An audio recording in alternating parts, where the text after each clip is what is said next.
Hello, hello, hello, gorgeous. I am Abiola Abrams, author of the Sacred Bombshell Handbook of Self-Love, founder of sacredbombshell.com and the Sacred Bombshell Academy, and the brand new Become the Guru Bootcamp.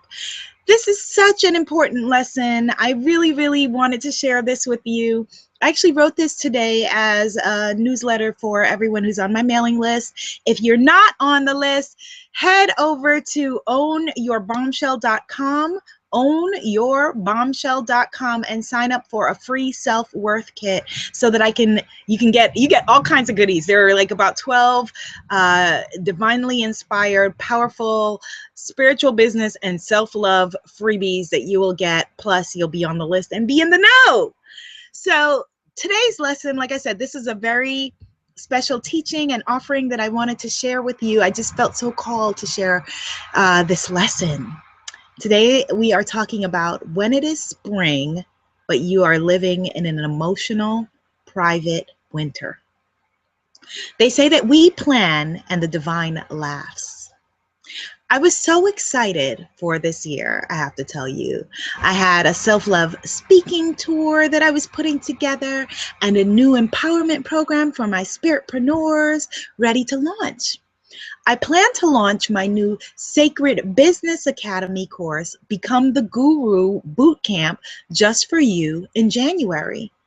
And like I said, I was thrilled. I was excited about this. And these new offerings were practically all that I could think of. And then my dad got sick. And I was scared, terrified, really, to be honest with you, for many weeks. And it was hard for me to focus on anything except for my family.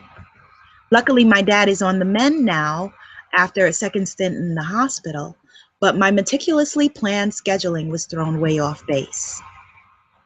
We plan, and the divine laughs. And then there are seasons. My grandfathers on both sides were farmers, and nobody understands the power of seasons like a farmer. Even in South America, a country like Guyana, where it looks like there are no seasons, there's the rainy season, there's a windier season, there's a hotter season, a cooler season. Well, our lives have seasons too. Last year, I heard a very clear voice say to me one morning, "Get up, it's reaping season." Now, I may be the granddaughter of Guyanese farmers, but I'm a New Yorker. So I actually had to Google to make sure that I was clear about the difference between reaping and sowing. That's how I know that the voice was not my voice, not my interior, not my interior voice. Many of you have been telling me that you're feeling like you're stuck in the winter of your life. Your leads, your plans, your ideas are running cold. There seems to be a lack of fertile ground for miles. A beautiful woman actually told me the other day, I was speaking at a women's empowerment event, and she said that if it wasn't for bad luck, she feels like she would have none. In the Sacred Bombshell Handbook of Self-Love, I call this having a dry life crisis.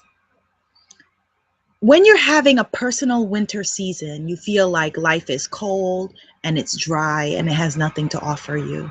It feels like everything that you're doing is wrong. For example, you know, the seasons play tricks with us in real life too. If you had any plans here on the East Coast for the first day of spring, it was snowing. And, you know, Mother Nature kind of played a little trick on us because we plan and the divine laughs. Part of learning how to laugh along, part of life actually is learning how to laugh along, but what happens when we can't do that yet?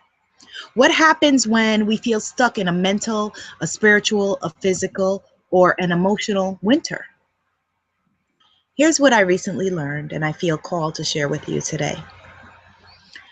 We feel stuck in winter because we get it twisted. We think that we're the flowers, right? Now, flowers are gorgeous. I grew up in a home with flowers and vegetable gardens, you know, separate flower garden and separate vegetable garden. And you give flowers water and sun and they thrive, right? Water, sun, and love, and they thrive. Some of us, like my mom, have green thumbs. Some of us, like me, do not. Some flowers get praised as roses, and others are cursed as weeds, but they are all beautiful. A weed is just a rose with a different name. Or, like they say, one person's weed is another person's rose.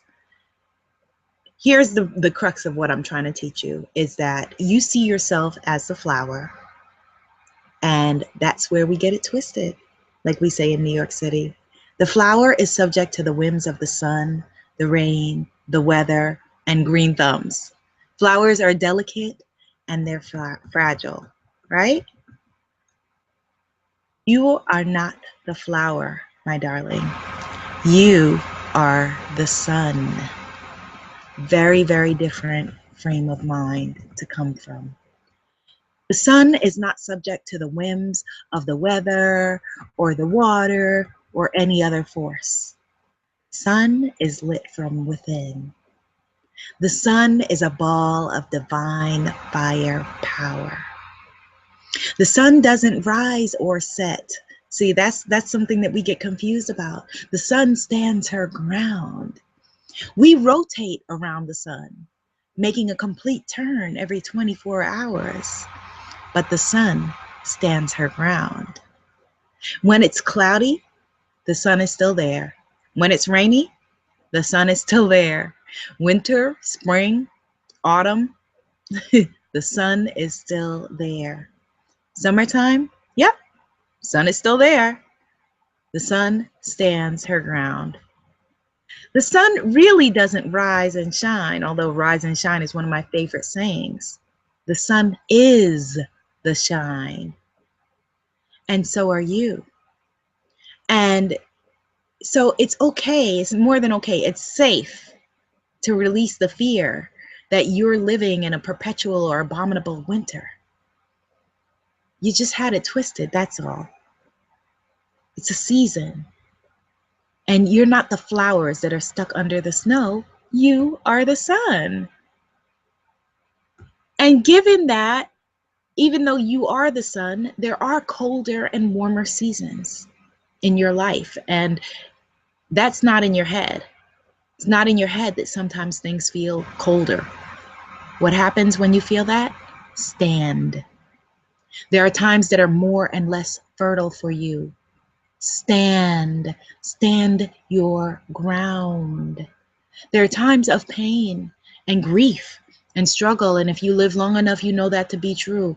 Stand. Stand your ground. You are not the flowers. You are the sun. Embrace your winter. Treat it as a time of surrender and release.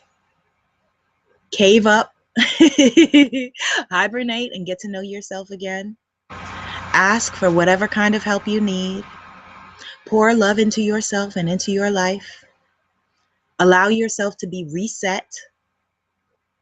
Ask for whatever kind of help you need. I'm going to say that again. Ask for whatever kind of help you need and plant your next harvest.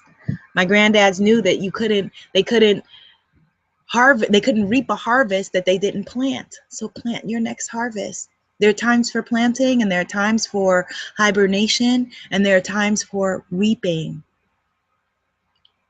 Happy spring, my gorgeous one.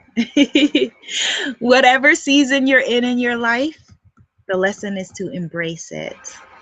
Go deeper and learn what your winter has to teach you.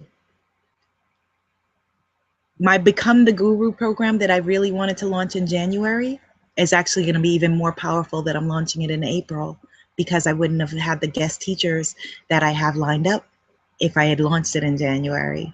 So trust the seasons, trust the lessons of the seasons, trust the natural order of things. Sometimes things are a gift in strange wrapping paper. Let's learn how to trust the seasons together. And maybe, hopefully, it'll be a little bit easier if you remember that you are the sun, okay? So I'm glad thank you so much for watching. And if you haven't gotten your self-worth kit, it's been updated lately. So head over there, head over to ownyourbombshell.com and see all the goodies that I have lined up for you there. And I look forward to telling you about my Become the Guru program. Namaste. The sacred bombshell in me sees, adores, and accepts the sacred bombshell in you. You are the sun. Stand your ground. Whew, I gave myself chills.